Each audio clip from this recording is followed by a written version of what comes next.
Children, in today's EVS2 class, we are going to learn a new lesson, Swaraj, First Conquest.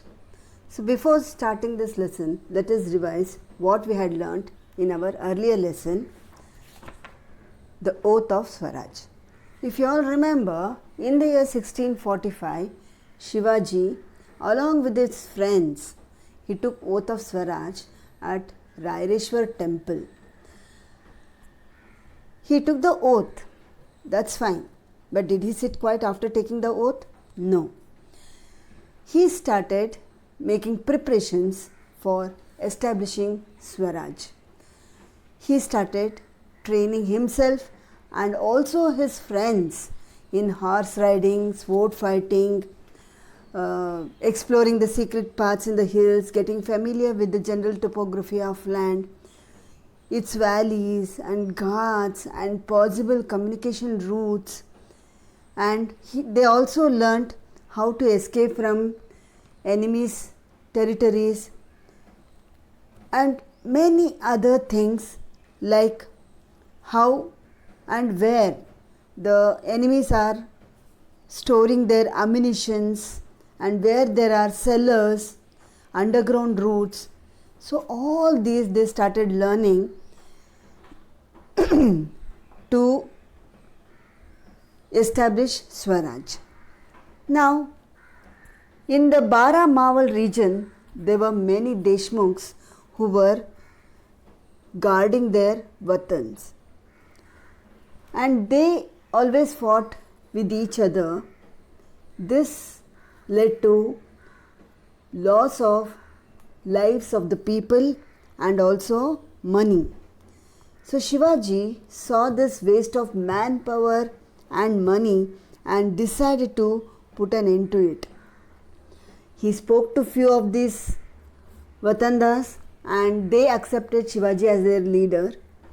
Some, they were not ready, they were adamant. With such people, Shivaji fought and defeated them and then brought them under his control. The Pune Jagir was administered in the name of Shivaji. In those days, every king had their own royal seal. So, Shahaji Raje had cast a special royal seal for Shivaji. It was cast in Sanskrit language. In those days, all the royal seals were casted in Persian language, but Shivaji's was special. I told you it was in Sanskrit language. So this brought guarantee to the people of Maharashtra that in few years Swaraj will be established. So now let us continue with our new lesson, children. Swaraj, First Conquest. What do you mean by conquest? Shivaji, he had taken the oath and now he had to put that oath in practice. In reality, he had to start his work. So, the first step what he took, that we call it as first conquest. Which was Shivaji's first conquest? That we are going to learn in today's lesson. Now, if you all remember, in those days, Maharashtra was governed by 4 different powerful enemies. They were Mughal Emperor of Delhi, Sultan Adil Shah of Bijapur, the Portuguese of Goa, and the Siddhi of Zanjira. They were very powerful opponents for Shivaji. So they were so powerful that nobody had the courage to speak about them or against them. It was very difficult condition at that time. Moreover, these powerful rulers, they had very huge army and lots of weapons were there with them. Their enemy was Shivaji. That he was going to become their enemy. But how much army did Shivaji have? How much weapons was there with Shivaji? He had a very small army of Maulas. If you all remember, his friends were his army at that time. And weapons very, very less. Then is it possible for Shivaji to establish Swaraj? We should remember one thing, that Shivaji was a man of iron will. Once he decides, then nobody can stop him from doing that work what he had made up. So Shivaji decided that he will establish Swaraj, and for that he had to capture the forts. What is the importance of forts? See, in those days, the fort was owned by one ruler. Then he had the control on the people who are living in the surrounding areas, in the Jagirs. Now, if you all remember, Shivaji was having the Jagir of Pune, Supe, Chakhand and Indapur. And there were many forts in this Jagir. All the forts which were there in this area were in the control of Adil Shah. His officers were looking after these forts. So, all the forts in Shivaji's Jagir were in the hands of Adil Shah of Bijapur. But what is the importance of these forts? See, now, the forts were in the control of Adil Shah. So, he had the control upon the people living in the surrounding Jagirs. So, he was very powerful. Even though Shivaji was having the Jagir, he was not powerful. Why? Because he was not having even a single fort under his control. Now, if Shivaji wants to become powerful, then he has to capture the fort. Because a hill fort always gave protection to the people living in the surrounding areas, and they could fight with the enemies from the top of these forts. So, it gave very strategic support to the ruler. So, Shivaji decided to capture a suitable fort at a suitable time. Now, which is this suitable fort? Now, Shivaji selected Torana fort.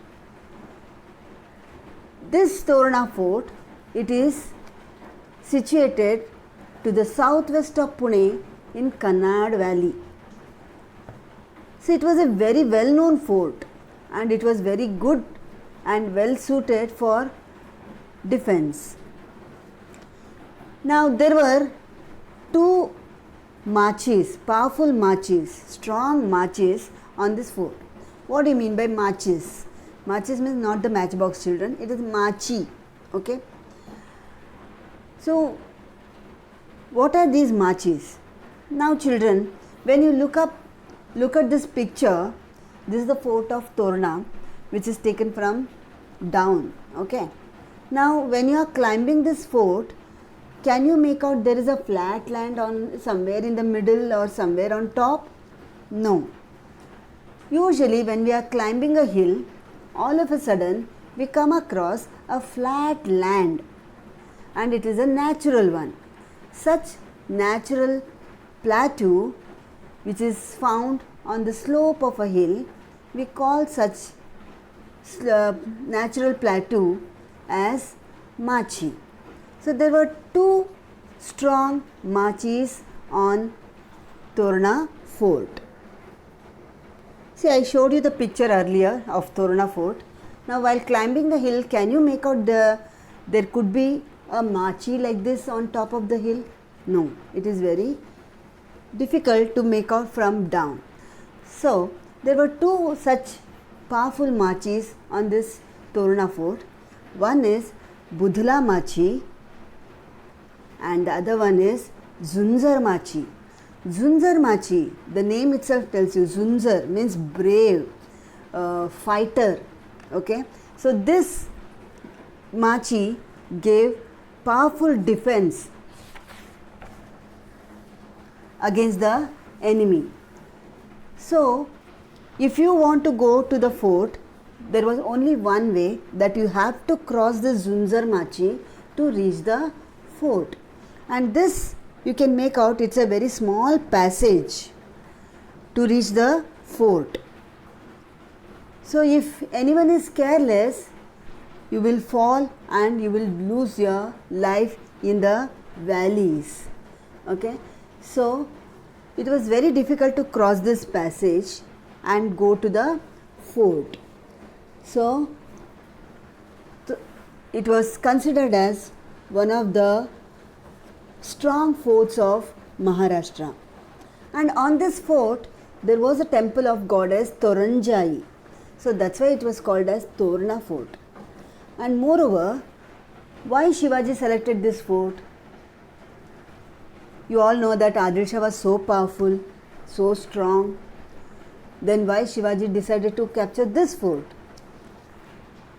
On this fort, usually the enemies, Adil Shah would have kept some soldiers and an army to look after this fort, to take care of this fort, to protect this fort. But Adil Shah had neglected this powerful fort. There was neither enough troops or army to look after and protect this fort, and whoever were there, few numbers who were there, they were not having very powerful weapons with them to fight. So this is what Shivaji wanted exactly. So he had decided to capture this fort and lay a foundation of Hindavi Swaraj. What do you mean by lay foundation? See, you all know that when you build a house, then we put a foundation, we dig deep and we make that walls inside the ground very strong. That we call it as foundation. If foundation is strong, then the building will be very strong. So, if Shivaji wanted to create Swaraj, and if that Swaraj should be there for many years, then the foundation should be very strong. So, by capturing this Torna fort, Shivaji created a very strong foundation for Hindavi Swaraj. So now, with a few selected bands of Mavalas, Shivaji got down into the Karnad Valley, and these Shivaji and his friends were quick-footed like deer.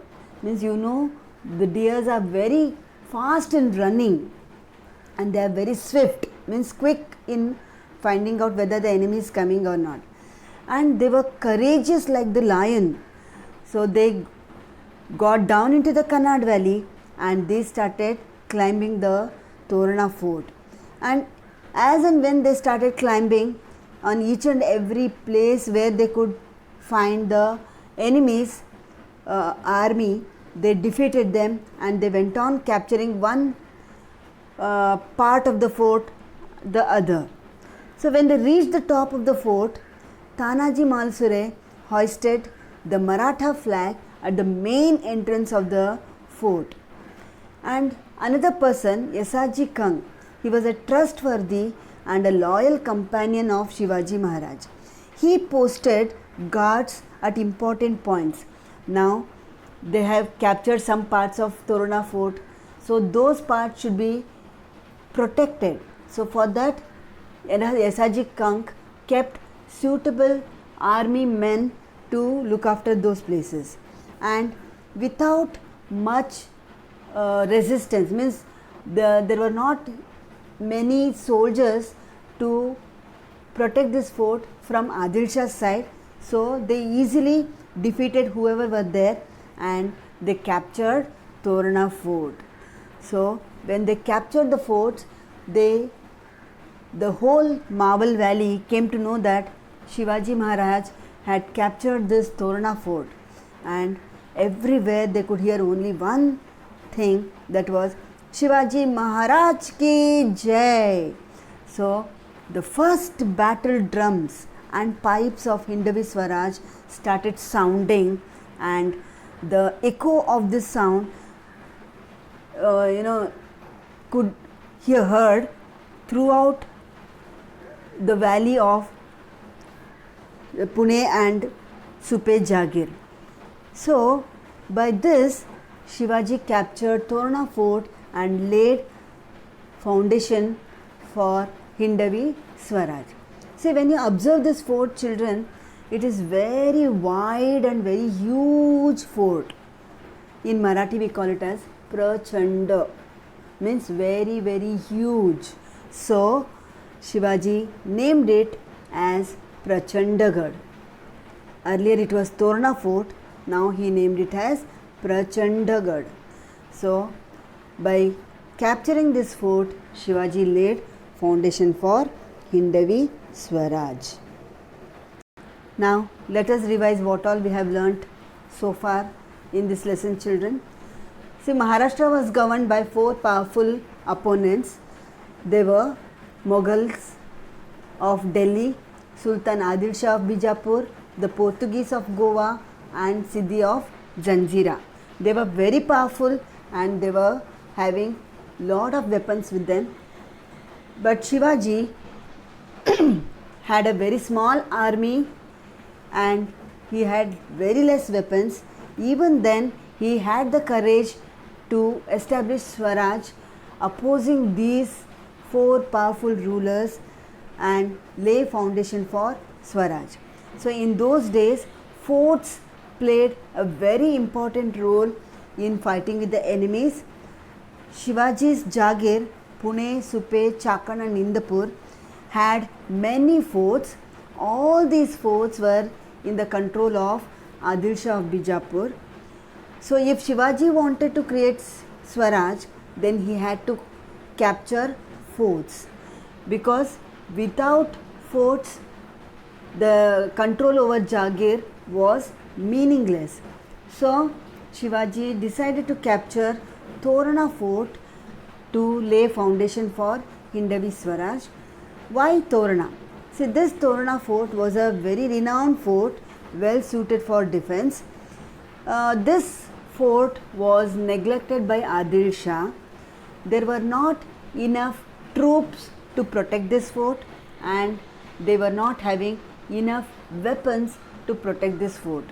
So Shivaji chose this Torna fort, and with his few bands of Mawlas, one fine day he got into the Kannad valley. He was very quick like a deer and courageous like a lion, and all his friends were also courageous like lion.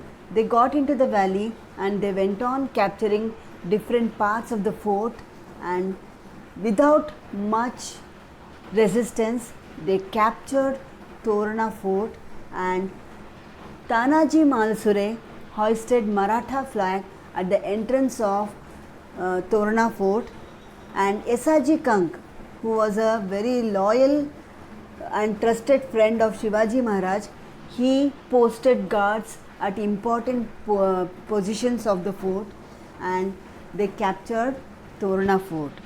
So people of Mawad region, they were very happy that Shivaji had captured Torna fort, and everywhere they started praising Shivaji, calling out Shivaji Maharaj ki Jai. And the first battle drums and pipes of Hindavi Swaraj sounded and it echoed throughout the valley, and thus Shivaji laid a foundation of Swaraj. And seeing the huge fort, he changed the name of this Torna fort into Prachandagad. Okay, now we shall continue our lesson in the next class.